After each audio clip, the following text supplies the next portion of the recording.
Le damos la apertura también a Monseñor Mario, que nos va a dirigir unas palabras.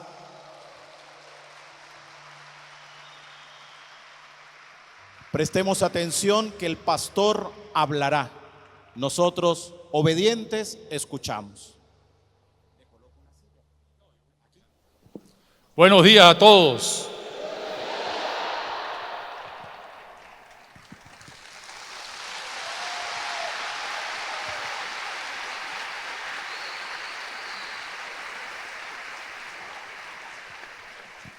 El día de Pascua, ya en la tarde, 11 kilómetros estaban caminando unos discípulos que iban a un pueblo llamado Emaús. 11 kilómetros de Jerusalén. Ellos habían acompañado a Jesús desde Betania y Betfagé 11 kilómetros con la ilusión de tener un rey, pero regresaron vencidos, desanimados, desalentados, y en el camino pues iban comentando, tristes, llorando, ¿para qué valió todo esto? Y se les aparece un hombre, no se dio a conocer, se les apareció y le dice: ¿ustedes por qué están tan tristes? Y le echaron el cuento, pero le dijeron: ¿y tú eres el único que no te ha dado cuenta qué ha pasado? Y él dijo: ¿y qué? Bueno, nosotros teníamos la esperanza de que el tal Jesús ese al que nosotros habíamos seguido, pues iba a ser el gran libertador, el que nos iba a dar, bueno, todo lo que necesitamos. Pero lo agarraron, lo mataron, y eso hace 3 días. Algunas mujeres dicen que lo vieron, y algunos de nuestros jefes fueron al sepulcro y allí no había nadie. Perdimos el tiempo con él. Miserablemente perdimos el tiempo, era lo que querían decir esos discípulos. Y después ya sabemos lo que sucedió. El Señor le fue explicando desde Moisés hasta él todo lo que había sucedido, lo que habían anunciado los profetas, etcétera. Y cuando llegaron al pueblito de Emaús, él quiso seguir y le dijeron: no, quédate, ya es noche, quédate, total, ¿para qué vas a seguir? Vas a tener que dormir debajo de un árbol o quién sabe dónde. Y cuenta el Evangelio que allí se sentaron a la mesa en el momento que iban a comer, partió el pan para dárselo después de la bendición, y entonces lo reconocieron y Jesús desapareció. Así como había aparecido, desapareció, y los discípulos volvieron a retomar el camino hacia Jerusalén para encontrarse con los que allí estaban reunidos, que también había tenido la experiencia de haberlo visto, pero a la vez ellos compartieron su experiencia y después al rato Jesús se les apareció, como nos cuenta el Evangelio. Pero yo quisiera detenerme en 3 ideas antes de una invitación, de las tantas invitaciones que nos hizo el padre Delvis. Nos hizo prometer 20,000 cosas, ¿no? Por allá está. Bueno, si algún día van al santuario, no le pidan que les ponga compromiso, porque eso es todo compromiso tras compromiso, pero hay que hacerlo y hay que cumplirlo. Pues bien, lo que quería decir, fíjense, hace poquito vimos una pequeña representación de alguien que rechazó a Jesús y se dejó llevar por la rumba, por el desastre, por el demonio, y cuando se vio en las garras del demonio, volvió a llamar a Jesús. Y Jesús lo salvó, la salvó. ¿Qué aconteció con aquellos discípulos? Se dejaron llevar por el desaliento. Pensaban que Jesús era un líder político, un libertador. No habían entendido todavía lo que era Jesús. Y se dejaron llevar. Perdimos miserablemente el tiempo. Es lo que quiere decirnos el inicio de ese trozo del Evangelio. Bien, comparemos eso con nuestra vida. Hoy, en el mundo de hoy, hacemos catequesis, los retiros de Emaús, los cursillos de cristiandad, encuentros de laicos, en fin, hacemos muchas cosas y nos llenamos de Dios. Y aprendemos una cosa que es importante, que las puertas del infierno no podrán contra la iglesia, que nosotros, como nos dice el Apocalipsis, estamos unidos al Dios victorioso que ha vencido. Pero resulta que en nuestra vida de todos los días nos conseguimos con gente que nos está demostrando que estamos perdiendo miserablemente el tiempo. Así nos lo dicen, ustedes están perdiendo miserablemente el tiempo. Aquellos que han optado por la maldad, los narcotraficantes.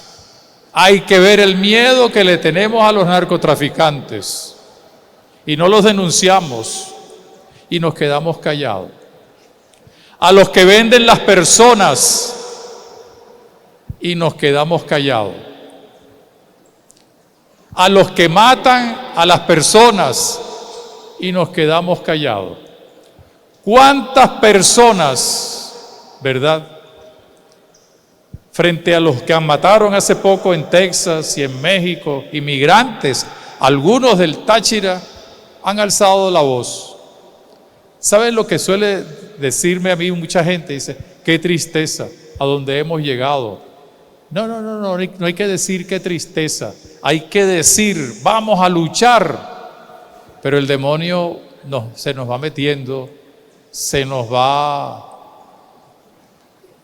colando y entonces nos llenamos de miedo, el miedo del cual nos hablaba Delvis hace un poquito,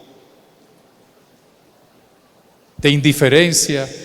¿Para qué luchar? ¿Para qué? Bueno, yo voy a misa y complazco ahí a los padres y hago lo que puedo. Pero más nada, no me compliquen la vida. Y cuando nosotros entonces tenemos una doctrina tan fuerte como la del Evangelio, la doctrina social de la iglesia, nuestras enseñanzas, y vienen y nos dicen, ustedes están equivocados, porque resulta que Dios no creó al hombre y a la mujer. Eso es una equivocación de la Biblia. Ahora existen hombres, mujeres, machos, vernáculos, criollos, binarios, de todo, y eso es lo que vale. Y nosotros los católicos nos quedamos calladitos porque tenemos miedo. Porque si decimos cuál es la verdad, nos dicen, ustedes están fuera. Ustedes están equivocados. Ustedes nos están persiguiendo. Y entonces empiezan a salir artículos que dicen, ya la iglesia se está acabando. Y nosotros le creemos, que es lo peor del caso. Nosotros muchas veces le creemos. Nos está sucediendo lo mismo que le sucedió a los discípulos de Emaús. Iban desalentados, perdimos el tiempo. Perdimos el tiempo miserablemente Padre Delvis al escucharlo, Padre Gustavo al escucharlo, obispo al escucharlo, sacerdotes al escucharlo, catequistas al escucharlo. Perdimos miserablemente el tiempo porque se está imponiendo el demonio con la ideología de género, con el irrespeto, con el tráfico de personas, con el olvido de la dignidad de la persona humana. Y los católicos estamos, no con miedo, me van a perdonar la expresión, algo peor, estamos chorreados. ¿Sabe lo que significa estar chorreado? No lo voy a decir aquí porque están transmitiendo por la radio y la televisión, pero chorreado es peor que tener miedo. Y entonces el Señor va al lado nuestro, va al lado nuestro. Y nosotros tenemos la voluntad de decirle al Señor, es que tú eres el único que no sabe lo que ha pasado, que teníamos una iglesia fuerte, que teníamos unos sacerdotes valientes, unos laicos decididos, pero ahora nos están demostrando que la iglesia se está perdiendo, que el Papa es un vendido, que el obispo está equivocado, que los sacerdotes son unos sinvergüenza y que los laicos comprometidos son unos irresponsables. Y nosotros estamos chorreados, con miedo y calladitos. Y mientras tanto, el demonio está haciendo crecer la misma actitud de desconsuelo, de miedo, de desilusión de aquellos discípulos de Emaús. Pero resulta que el Señor, como lo vimos ahorita también en el pequeño sketch, Jesús está presente. Jesús está presente. Y yo quiero entonces invitarles a 3 cosas que es necesario que nosotros tengamos muy en cuenta. Primero, reconocer que Jesús, junto con el Padre y el Espíritu Santo, por supuesto, están siempre al lado de nosotros. Lo que pasa es que a veces nos olvidamos y lo prescindimos y lo dejamos de lado. Y acudo al Señor cuando tengo una enfermedad, cuando necesito sacar buena nota o cuando alguna cosa me sucede. Pero Jesús siempre está al lado de nosotros. Hay que descubrir a Jesús al lado de nosotros, en el esposo, en la esposa, en el papá, en la mamá, en el sacerdote, en el catequista, en el que me ayuda a cantar, en el que sirve al altar, incluso hasta en el enemigo, el adversario. Cristo está allí presente. Y la segunda cosa que debemos hacer es conocer a Jesucristo. ¿Y cómo conocemos a Jesucristo? Van a decir, bueno, usted está repitiéndolo. Conocemos a Jesucristo conociéndolo de verdad. No leyendo el Evangelio de vez en cuando o viéndole una película bonita de Jesucristo, sino como Él intentó hacerlo con sus discípulos, abriendo la mente, el corazón. ¿Para qué? Para que Él sea desde dentro de nosotros quien vaya descubriendo, nos vaya iluminando, nos vaya dando la fuerza que impida el desaliento de aquellos de Emaús en nosotros, para que no digamos hemos perdido miserablemente el tiempo, porque el que pierde miserablemente el tiempo, si nosotros conocemos a Jesús, es el demonio y todos sus secuaces. ¿Y quiénes son los secuaces? La ideología de género, el tráfico de personas, el narcotráfico, los grupos irregulares, aquellos que desprecian la familia, aquellos que desprecian al ser humano, aquellos que lo que andan buscando es dinero, poder, ansia, y a veces nos sucede a nosotros también, a veces nos sucede. Porque el que verdaderamente conoce a Jesús va a tener dos cosas que aparecen en el relato de Emaús. Va a sentir el ardor, el fuego de la palabra de Dios. Y lo va a poder reconocer en la fracción del pan. Pero ojo, la fracción del pan no es solamente la Eucaristía. Por supuesto que sí, allí lo reconocemos y sabemos que está allí. Pero es que la fracción del pan, la Eucaristía, no se queda solamente en la celebración de la misa o en el rato de adoración cada jueves o cada vez que vamos al Santísimo o cuando lo llevamos en procesión el día de Corpus o en los encuentros eucarísticos. Ahí está Jesús ciertamente y ahí vemos el fruto de la fracción del pan. Pero también reconocemos a Jesús cuando esa Eucaristía que nosotros celebramos se hace presente en la caridad, en la justicia, en los pobres, en los excluidos, en los que son maltratados, en los niños, en las familias. Allí el Señor parte el pan para nosotros.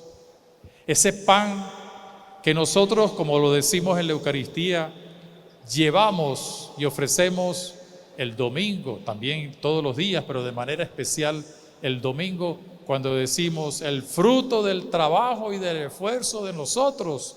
Eso te lo presentamos para que se convierta en el cuerpo de Cristo, en la comunión del cuerpo de Cristo. El gran Papa Pablo VI, cuando vino a Colombia en el año 1968, en una misa que tuvo con los campesinos, decía: todos los días nos arrodillamos ante el Santísimo y adoramos al Santísimo. Pero yo me atrevo a arrodillarme ante ustedes, los pobres, los campesinos, los maltratados, los padres de familia, los hijos, las familias cristianas, para adorar a Cristo presente en ustedes. Porque así como está presente en el pan consagrado, está presente en cada uno de nosotros.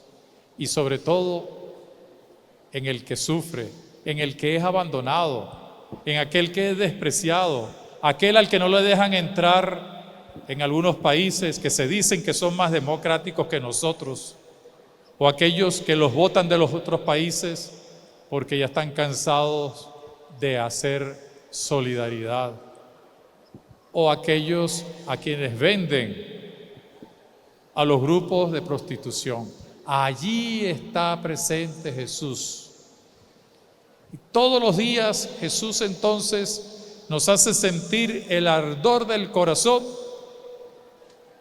y lo podemos reconocer en la Eucaristía, por supuesto, pero cada vez que Él parte el pan de su amor en medio de nosotros. Y cuando eso sucede, si de verdad cada uno de nosotros está en actitud de conocer al Señor, vamos a llegar a una conclusión. Nos vamos a enamorar de Jesucristo. Y en el mundo de hoy,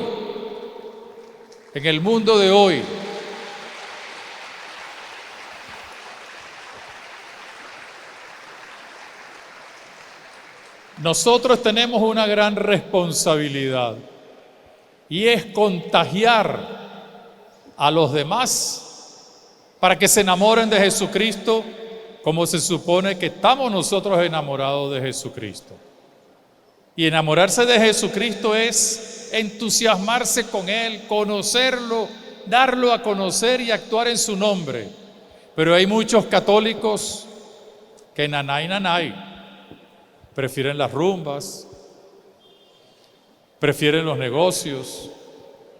Incluso hay católicos aquí en esta ciudad de San Cristóbal y en toda Venezuela que se han organizado para ayudar a los migrantes y presentárselo a los coyotes que después les roban, los abandonan y hasta los matan. Esos tienen un puesto seguro en la quinta paila del infierno si no se convierten. Pero ¿cómo se van a convertir? Por el ejemplo, el testimonio de cada uno de nosotros. Porque si nos enamoramos de Cristo, vamos a llenar de Cristo nuestra sociedad. Nosotros debemos estar contentos porque tenemos muchas cosas buenas en nuestra iglesia de San Cristóbal. Pero cuidado, no pensemos que ya todo está hecho. Tenemos que seguir amando a Jesús, amando a los demás. Tenemos que seguir dando a conocer a Jesucristo. Por eso tenemos que llenar el Táchira y desde el Táchira, Venezuela, de la fuerza liberadora de Jesucristo, de la fuerza del amor de Jesucristo. Dos cosas llevamos: saber que Él está al lado de nosotros, sabemos que lo podemos y lo vamos conociendo y enamorándonos de Él. ¿Para qué? Para darlo a conocer, ya lo he indicado.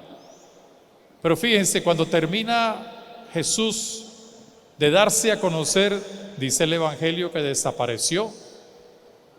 Es decir, los dejó otra vez solos, pero enriquecidos. ¿Y qué hicieron ellos? No se pusieron a discutir, oye, este hombre tan bueno y se fue. O mira, mañana vamos a Jerusalén. No. Salieron corriendo. ¿A qué? A decirle a los demás, hemos visto al Señor. Y los otros les dijeron, también nosotros. Y ahí empezó la gran misión evangelizadora de la iglesia. No solamente hoy, sino siempre. Nosotros tenemos que salir al encuentro en nuestras comunidades, en las escuelas. Y aquí me dirijo a las escuelas católicas, los que están en escuelas católicas. Las escuelas católicas no pueden seguir siendo un depósito de muchachos. Y le hablo a los papás que tienen sus hijos en las escuelas católicas. Las escuelas católicas, la universidad católica, incluso, o son fuentes de hombres y mujeres capaces de defender a Jesucristo, o mejor es cerrarlas, a pesar de que suene difícil.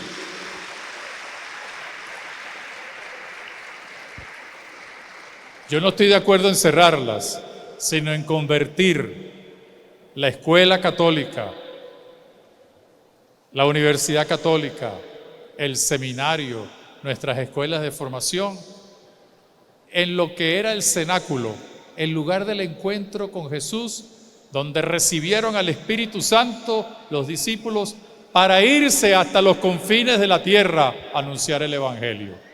Que nuestros muchachos, que nuestros maestros, que nuestros sacerdotes que trabajan en las escuelas, las monjas que trabajan en las escuelas, todos los que trabajan en las escuelas y en la Universidad Católica, sean testigos del resucitado, sean testigos que entusiasman a los demás a actuar en el nombre del Señor. Si no, el nombre de católico es un bonito apelativo. Convirtamos nuestras parroquias en lo que son, comunidad de comunidades, como lo estamos viviendo en nuestra iglesia, con el sínodo y con tantas realizaciones como las que tuvimos cuando celebramos los 100 años, o las peregrinaciones al Santo Cristo, o a la Virgen de la Consolación, o las magníficas celebraciones que hemos tenido en la Semana Santa. Pero no nos quedemos en eso, salgamos todos los días al encuentro de los demás. Cuando un católico sale al encuentro de los demás, es toda la iglesia que sale como aquellos discípulos a compartir. Hemos visto al Señor. Hemos visto al Señor.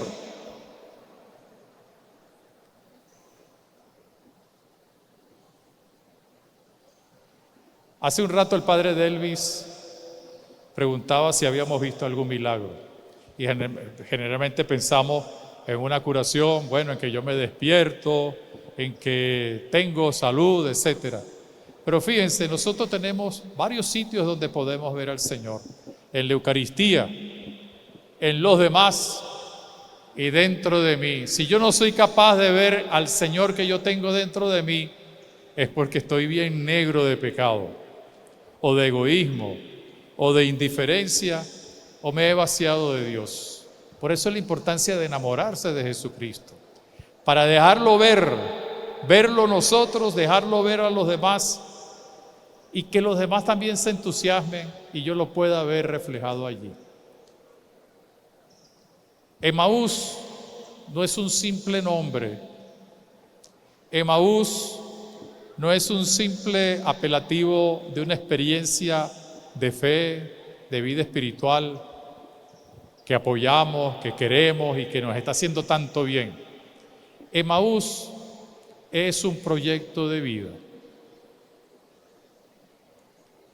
con sus características, pero es un proyecto de vida no de una hermandad, sino de toda la iglesia. Por supuesto que la hermandad lo pone en práctica como el proyecto de vida de la Legión de María a través de la Virgen María, etc. Pero Emaús, ¿qué significa? Significa dos cosas importantes. Conversión. Hemos visto al Señor que puso su calor en medio de nuestro corazón y lo reconocemos en la fracción del pan. Pero el pan no solamente de la Eucaristía, sino de esa Eucaristía que se da todos los días en la familia, en la escuela, en la universidad, en el trabajo, con los pobres e incluso con aquellos a los que le tendemos las manos para que se acerquen nuevamente, no solo a la iglesia, sino mejor todavía, al redil de Dios. Emaús es también la expresión de lo que cada uno de nosotros tiene que ser. Gente, como dice el Papa, de una iglesia en salida. En salida. No podemos contentarnos con hacer muchas cosas. Es necesario hacerlas. Pero también necesitamos salir. Y los católicos, con sus sacerdotes, con sus monjas, seminaristas, con sus líderes laicos, tenemos que tomar conciencia de que hemos de ir a donde nos necesita el Señor, a donde hay gente desalentada, para ponernos en camino con ellos, como Jesús, para hablarle al que no conoce a Jesús. Y entonces nuestra presencia en los nuevos barrios, en las nuevas urbanizaciones, en la universidad, en los colegios y escuelas públicas, en los lugares lejanos, allí donde están los que sufren, en el hospital, en el ancianato, en la cárcel. Aunque no nos dejen entrar en la cárcel, hagamos el esfuerzo para que podamos allí llevar el mensaje de Jesús. Tenemos que salir como aquellos discípulos a decir: hemos visto al Señor, y nos entusiasma y tan enamorados estamos de Él que queremos que todo el mundo lo conozca, porque así es como vamos a conseguir que su liberación se dé. Yo quiero animarlos y me animo con ustedes. Quiero animarlos a que hoy y siempre, y sobre todo en este tiempo de la Pascua tan bonito, este tiempo de la Pascua que nos entusiasma, tomemos conciencia de lo que Jesús nos quiere enseñar. Y todo está sintetizado en ese episodio de Emaús. Llenarnos de lo que enciende nuestros corazones. Mire, a nosotros no nos enciende el corazón una canción bonita. Puede ser que nos haga temblar. A nosotros no nos enciende el corazón una novela o una película más o menos romántica. Nos puede emocionar. A nosotros no nos enciende el corazón el abrazo de un amigo, el beso de la esposa o del esposo. Eso es válido. A nosotros nos enciende el corazón la fuerza viva de la palabra de Dios, que la tenemos que contagiar a los demás. Y vamos a reconocer al Señor en la fracción del pan, de la Eucaristía, pero una Eucaristía que no se queda limitada al tiempo, no, al tiempo en el cual celebramos o participamos en la misa. Yo recuerdo hace muchos años cuando trabajaba en Caracas, que llegué a una parroquia y el párroco me dijo: Monseñor, mire, aquí la misa usted tiene que celebrar en 40 minutos, porque es que la gente aquí anda apurada. Yo le dije: ¿sabe cómo es la cosa, padre? Celébrela usted y yo me voy. Y cuando aquí verdaderamente celebren la Eucaristía, no con un tiempo determinado, yo regreso. Ay, pero usted sí es impertinente.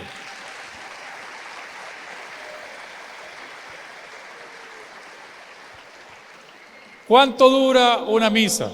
Bueno, depende. Pero no le pongamos un horario. Si vamos al santuario del Santo Cristo, con todo ese gentío que va, pues las misas llenas de emotividad puede durar 2 horas, hora y media, 2 horas. Si vamos a algunas parroquias, con los cantos, 50 minutos, 1 hora. Una misa sencilla, sin canto, puede durar media hora. Pero yo no me refiero a eso. ¿Cuánto dura una misa? 24 horas al día. Porque incluso cuando yo estoy durmiendo, yo estoy celebrando la Eucaristía, porque estoy reposando con mi conciencia tranquila, entusiasmado con la palabra de Dios, enamorado de Jesucristo.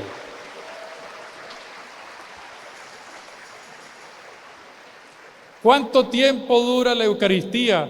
El tiempo de mi trabajo.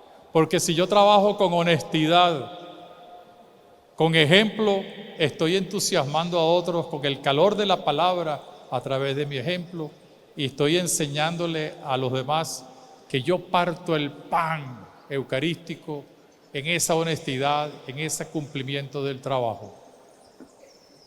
¿Cuánto dura una Eucaristía? Lo que dura el encuentro con Dios, no solamente mío, sino desde mi persona hacia los demás. ¿Cuánto dura el Calvario? ¿Cuánto duró el Calvario? Algunos tienen cronometrado, bueno, desde las 11 hasta las 3 de la tarde, más o menos. No, el Calvario no dura ese tiempo, eso es la parte histórica. El Calvario dura toda la vida porque el efecto de la cruz redentora es para toda la vida hasta la eternidad. ¿Cuánto dura la resurrección? Bueno, en algunas películas ponen 10 minutos porque mientras quitaban la piedra los ángeles y el Señor se llenaba de la gloria, etc. Eso son en las películas. Pero la resurrección dura toda la vida, porque gracias a la resurrección nosotros podemos ser hijos de Dios para la eternidad. Por eso Emaús, que es una síntesis de toda la historia de Jesús y sobre todo de su pasión, muerte y resurrección, es para nosotros hoy y siempre una enseñanza. Llenarnos del fuego del amor de Dios y descubrir su presencia. Yo les invito hoy y siempre, en este tiempo de la Pascua, ya está terminando, el próximo domingo es domingo de Ascensión. ¿Y qué nos va a decir el Señor? Nos va a decir 2 cosas. Salgan a anunciar el Evangelio, a hacer nuevos discípulos. Yo no sé si ustedes saben que en los últimos años de haber tenido 94%, en Venezuela ahora somos el 70%. ¿Y a qué se debe eso? Todo el mundo dice, bueno, es que los obispos no trabajan, los curas no trabajan, los movimientos apostólicos no trabajan. Y puede ser que sea verdad, pero en el fondo es porque nosotros los católicos, desde el cardenal hasta el último de los bautizados, tenemos la responsabilidad de evangelizar. Si no evangelizamos, si no anunciamos el evangelio, no vamos a tener nuevos discípulos de Jesús. No vamos a poder bautizarlos, no vamos a poder tener una iglesia viva. Vamos a tener muchos simpatizantes del cristianismo que después tendrán miedo. No, salgamos a evangelizar, pero ojo, en el Evangelio de San Lucas se nos dice cómo tenemos que salir a evangelizar. Ciertamente que con la palabra, con la catequesis, con acciones, con la caridad, pero siendo testigos del resucitado. Todos nosotros tenemos que ser testigos del resucitado. Si no, pues estaremos dando mucha información sobre lo religioso, pero no estaremos llenando al mundo de la fuerza de la resurrección. Nos preparamos para la Ascensión y para Pentecostés.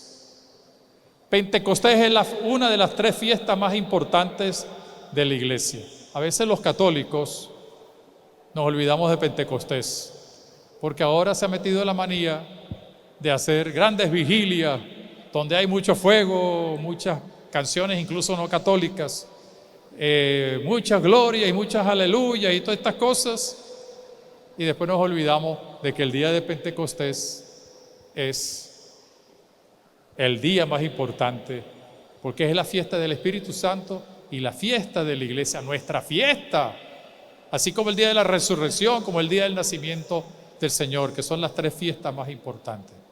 Por eso, en estos días, aprovechemos lo que nos queda de la cincuentena pascual para recordar que somos testigos, que el Señor nos mandó a salir y que nos da la fuerza de su Espíritu para que no fallemos.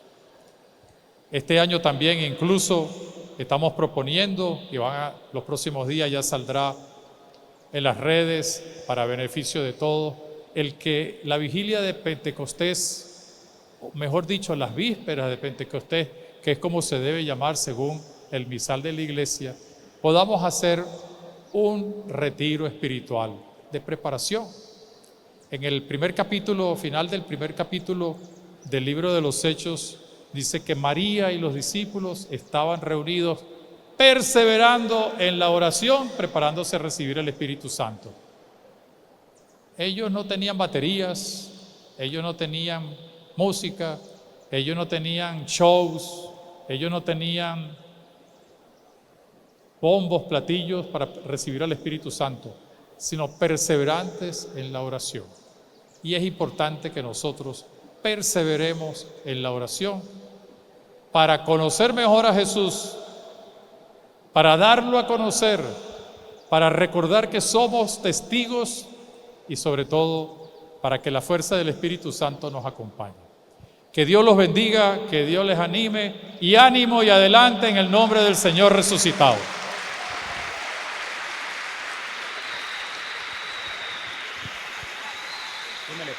Continuamos con esta transmisión especial, saludando a quienes nos observan a través de Frontera TV en el norte de Santander, Colombia, nos escuchan a través de Radio Natividad y de igual manera están en el canal del Padre Gustavo Roa. Pues Mariela, todo está transcurriendo bonito, en paz, con mucha oración y con mucha fe. Hemos tenido a 2 sacerdotes. Bueno, el Padre Gustavo ha hecho también pues lo suyo, pero hace rato pues habló Monseñor Moronta haciendo alusión justamente a ese pasaje de Emaús que caracteriza a la hermandad de Emaús. Cuando yo pienso en ese pasaje, yo me ubico como una Cleofás que siempre ha tenido a Jesucristo al lado, siempre, pero no lo veía, estaba ocupada, no tenía tiempo, esas cosas, esa desidia que como ser humano caemos, hasta que finalmente hasta que finalmente lo reconocí. Y una vez que lo reconocí, no lo perdí, no lo dejé ir. Bueno, muy hermoso lo que nos ha comentado Monseñor. Excelente reflexión sobre los hermanos de Emaús, sobre lo que significa Emaús. Y es eso, ser testigos de la palabra del Señor. Es contagiar a la gente de ese amor, de que Jesús está vivo, de que nuestro testimonio, nuestra manera de vivir ha cambiado porque nos hemos encontrado con el Rey de Reyes, con el que tiene sentido en nuestras vidas, con el que está ahí cada día, con ese amor tan lindo, con ese sentir la alegría de estar en su presencia, de saber que nos escucha, de que nos toma de su mano cada día. Hay otro aspecto también a considerar, y es que cuando los discípulos están caminando, que él fue iterativo diciendo 11 kilómetros, pues se encuentran a Jesucristo, no lo reconocen, y entonces Jesucristo le dice, ¿de qué están hablando? Y empiezan, no, pues que creíamos, que nos dijeron, estaban desanimados, estaban como, bueno, ¿qué más? Como diría el padre Gustavo, ¿no? Y entonces Jesús empieza a explicarle lo que estaba escrito. Y me encanta cuando Jesús le da como un regaño y dice, qué lentos son de corazón. O sea, no lo viven, no lo sienten, no lo creen. Pero bueno, luego tiene el mejor desenlace porque a la fracción del pan lo reconocen, se emocionaron y decía, no sentíamos arder nuestros corazones. Bueno, créanme que sentir arder el corazón puede suceder en este momento, en su casa, en este espacio, solito en el carro. Cuando uno reconoce a Jesucristo, ese corazón arde. Despedimos a Monseñor Moronta.